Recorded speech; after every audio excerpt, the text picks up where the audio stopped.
Hello, boys and girls. Lord Hawkeye here again. Now, first thing of note, since I can't get Fraps to work these days, you're instead stuck with these lovely slides of me in various personas. So, with that, hope you like them. With that said, on to today's topic.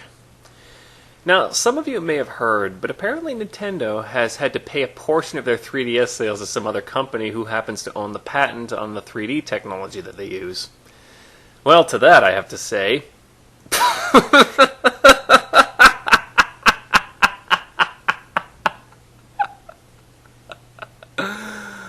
Oh.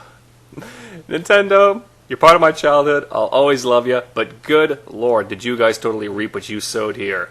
All your copyright crusading, and now you get a little taste of your own medicine. Well, hopefully some lessons will be learned here, but I doubt it.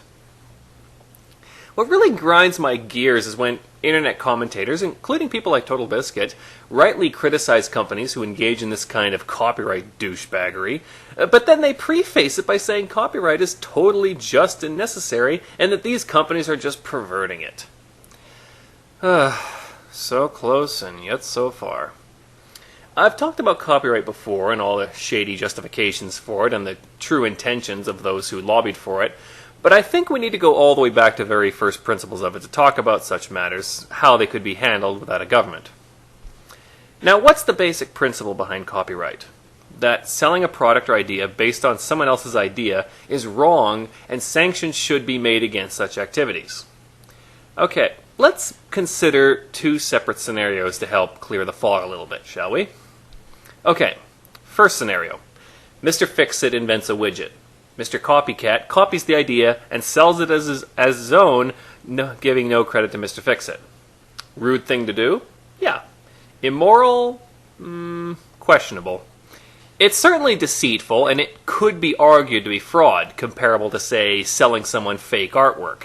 If someone wants a specifically original widget and Mr. Copycat claims it is when it isn't, well then, yeah, the customer could probably take him to court for lying about the product. So copying is definitely wrong in this case, but copyright law is redundant because fraud laws can easily cover that. Now, second scenario. Mr. Fix-It invents a widget, Mr. Copycat uses the design to create his own widget, and he openly admits this. Now, it's not fraudulent because Mr. Copycat is telling customers exactly what they're getting. The argument typically used here is that Mr. Copycat is leeching off Mr. Fix-It's profits, and that's wrong. Well, the first problem with his reasoning is everyone's kind of sort of guilty of this. If I eat lunch at Subway, they've denied a sale to every restaurant that I didn't eat at, but does that mean they should all get to sue Subway? Ridiculous. Also consider this. If everyone is fully aware that Mr. Copycat got the widget idea from Mr. Fix-It, but they still buy from him anyway, what exactly does that say about his product? Obviously, they consider it a better deal than Mr. Fix-It's. And here we have the other problem with copyright. If someone comes up with an idea but creates an inferior product or service out of it, should others be denied the ability to make a better one? Should the public just be stuck with the inferior product just because it got on the market first? Old or inferior products get replaced all the time. That's not an argument against copying at all. I mean, do you think libraries like the invention of the Kindle?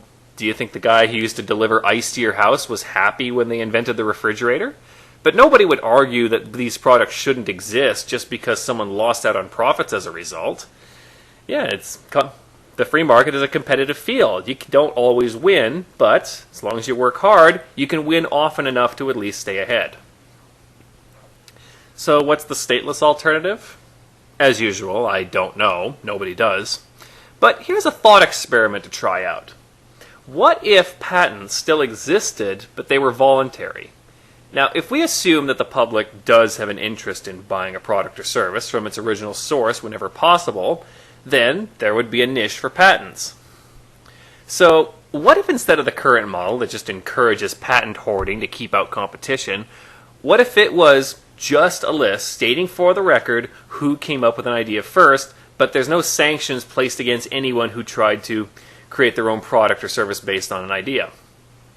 So people who want to buy from the original creator can still easily do that and see, but If you think that you can make a better product or service from an idea, you can do that without fear of your business being closed down, and the public will vote with their wallets of which one is more worthy of their time and money.